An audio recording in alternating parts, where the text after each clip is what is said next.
নমস্কার, আমি আবারও হাজির হয়ে গেছি নতুন আরেকটি রেসিপি নিয়ে।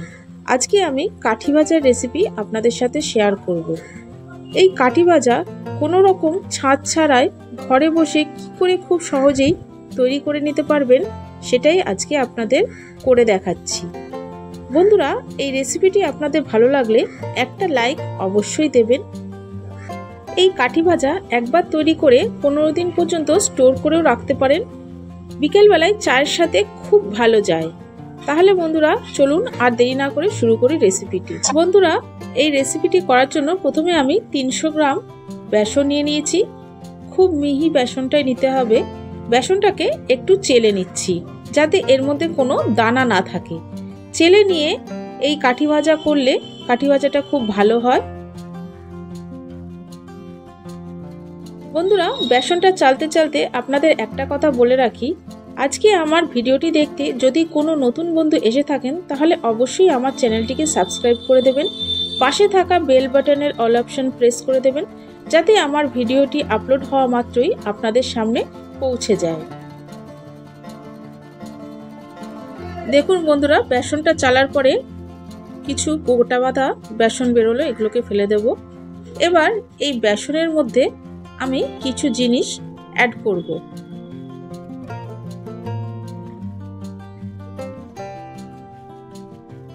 বেসনের মধ্যে দিয়ে দিচ্ছি হাফ চামচ কালো জিরে আর হাফ চামচ জোয়ান। এই জোয়ান আর কালো জিরে দিয়ে বেসনটাকে খুব ভালোভাবে মিশিয়ে নেব। বন্ধুরা, বেসনটাকে সরিয়ে রেখে দিচ্ছি। এবার একটা ছোট বাটি নিয়ে নিয়েছি, এর মধ্যে আমি হাফ কাপ পরিমাণ তেল নিয়ে নিলাম আর নিয়ে নিচ্ছি হাফ কাপ পরিমাণ জল। যে পাত্রে তেল নেবেন ঠিক সেই পাত্রে সম পরিমাণ জল নেবেন। দিয়ে দিলাম হাফ চামচ মতো লবণ আর দিয়ে দিলাম হাফ চামচের থেকে একটু কম বেকিং সোডা। এই তেল আর জলটাকে খুব ভালোভাবে মিশিয়ে নেব। আপনাদের কাছে হাতে যদি করতে অসুবিধা হয় তাহলে একটি মিক্সিং বাটির মধ্যেও এটি মিক্স করে নিতে পারেন। এটি মেশাতে মেশাতে বন্ধুরা দেখুন এই রকম দেখতে হয়েছে, জিনিসটা ঠিক এই রকমই হবে, একটু সাদা রঙের। এবার আমি আগে থেকে যে বেসনটা নিয়ে নিয়েছিলাম সেটাকে হাত দিয়ে একটু মিশিয়ে নিলাম। এরপরে অল্প অল্প করে তেল আর জলের মিশ্রণটা দিতে থাকবো। বন্ধুরা, একেবারে দিয়ে কখনোই মেশাতে যাবেন না, অল্প অল্প করে দিয়ে বারে বারে মেশাতে থাকবেন। আমার প্রিয় বন্ধুরা, আমি আপনাদের জানাই আমার বুক ভরা ভালোবাসা, আন্তরিক শুভেচ্ছা, অভিনন্দন ও শ্রদ্ধা। আপনাদের ভালোবাসা ছাড়া আমি সামনের দিকে এগিয়ে যেতে পারবো না। দয়া করে আমাকে সামনের দিকে এগিয়ে যেতে সাহায্য করুন। বন্ধুরা, আমি শেষে পুরোটা মিশ্রণই দিয়ে দিলাম। দেওয়ার পরে এইরকম একটা ব্যাটার তৈরি হবে। বন্ধুরা, আপনাদের যদি এই তেল আর জলের মিশ্রণটা একটু কম হয়ে গিয়ে থাকে তাহলে সামান্য জল ব্যবহার করতে পারেন। এবার এই বেসনটাকে আমি খুব ভালোভাবে ফেটিয়ে নিচ্ছি। দেখুন ফেটাতে ফেটাতে কালারটাও চেঞ্জ হয়ে গেছে আর একটু আঠালো হয়ে গেছে। এবার এটাকে সরিয়ে রেখে আমি একটা বোতলের মুখ ফুটো করে নিয়েছি আর একটা বোতল ভালো করে পরিষ্কার করে নিয়েছি। এবার এই বোতলের মধ্যে একটু তেল দিয়ে দিচ্ছি। তেলটা দিয়ে বোতলের ভেতরটায় পুরোটাই আমি মাখিয়ে নেব।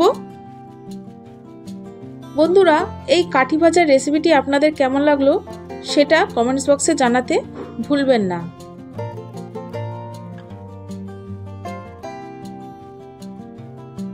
আমি পুরো বোতল আর ঢাকনার মধ্যে তেল লাগিয়ে নিয়েছি। এবার বেসনের ব্যাটারটা আমি হাত দিয়ে বোতলের মধ্যে ভরে নিচ্ছি।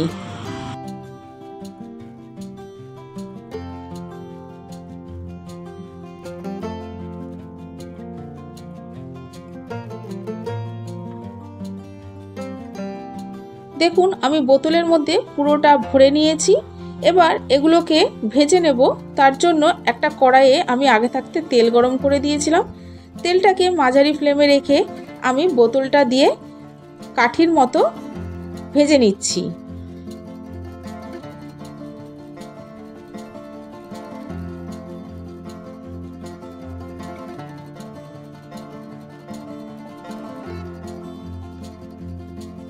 বন্ধুরা, আপনারা দেখে নিশ্চয়ই বুঝতে পারছেন আমি কি করে করলাম।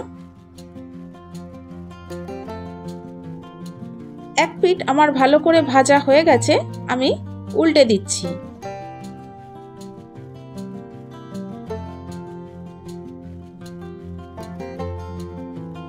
বন্ধুরা, আমার কাঠি ভাজা হয়ে গেছে, এবার তেল থেকে তুলে নিচ্ছি। এইভাবে আমি সবকটাই ভেজে নেব।